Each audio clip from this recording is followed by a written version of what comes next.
আব্বা আমি পরীক্ষায় গোল্ডেন এ প্লাস পাইছি। আমাগো গ্রামে আমি সবার চাইতে ভালো রেজাল্ট করছি। কি হয়েছে চাচা? আমার মেয়ে পরীক্ষায় গোল্ডেন এ প্লাস পাইছে। আমি আজকে গ্রামের সবাইরে মিষ্টি কিনা খাওয়াবো। আচ্ছা ঠিক আছে আব্বা, আমি যাই। ছোট আম্মা, আজকে আমার এসএসসি পরীক্ষার রেজাল্ট দিছে। তা পাস টাস করছস না আসলামের মাইয়ার মতো ফেল মারছস? আমি গোল্ডেন এ প্লাস পাইছি। তাতে মনে হয় দুনিয়া উদ্ধার করে ফেলাইছস। চেহারাটা তো কয়লার মতন কালা, পরীক্ষায় গোল্ডেন পায় কি হইব? তাড়াতাড়ি কাপড় চোপড় গুলা ধুইয়া গরুটার একটু পানি খাওয়া। কি হয়েছে? আমার ভালো রেজাল্টের কথা শুই না সুমন ভাই বেচারা একা খাইছে।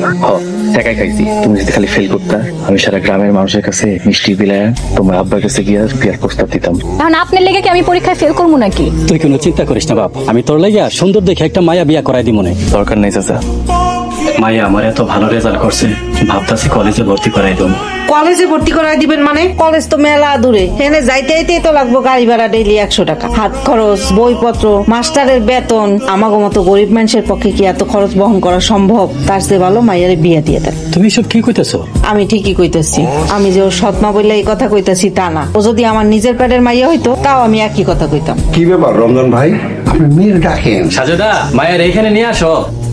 চেহারাটা একটু দেখি। কাকা, কাকা বাড়িতে আছেন? আয় এদিকে আয়, এ ঘরে মেহমান আইছে, তুই কিছু বলবি? এমনি কাকা, আপনি আজকে কামে আসেন নাই তো, তাই আপনার দেখতে আসলাম। কালকে থেকে আমি যাবো না, তুই এখন যা। আমার এলাকার বাতি যা, আমরা এক লগে কাম কাজ করি। বুঝছি, মেয়ের এবার ভিতরে পাঠায় দেন।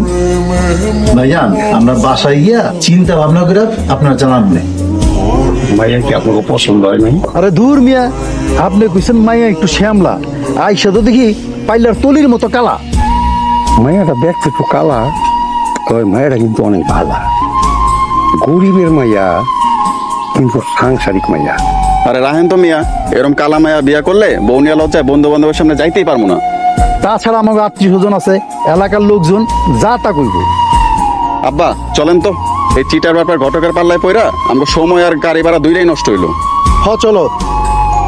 আব্বা আমার এখনই বিয়া শাদী দিও না, আমি আরো পড়াশোনা করবো। আমারে যদি বিয়াই দিয়া দিবা তাইলে এত কষ্ট করে পড়ালেখা করাইছিলা কেন? আর আমি বা এত কষ্ট করে পড়ছিলাম কেন? নিজের স্বপ্ন দেখা নিজেই এখন সেই স্বপ্ন ভাঙ্গা দিবা?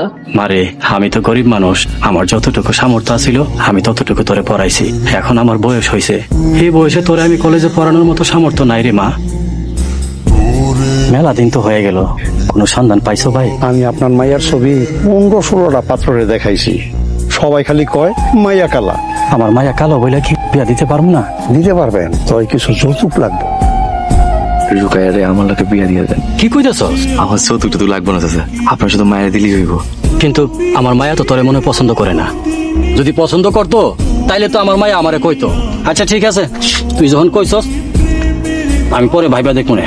রুকাইয়ার বিয়া যদি সুমনের সাথে দেই তাইলে কেমন হয়? এত মানুষ থাকতে সুমনের লগে বিয়ে দিবেন? আপনি কি পাগল টাগল হয়ে গেছেন নাকি? সুমন তো ভালা পোলা, তারে আমার সাথে কেউ ভালো চিনে না। আরে রাহেন তো আপনার ভালো। ছোটবেলায় বাপ মা দাদা দাদির কাছে হালায় থুইয়া দুইজন দুই দিকে চলে গেছে। সেই দাদা দাদিও তো এখন বাচ্চা নাই, এতিম একটা পোলা।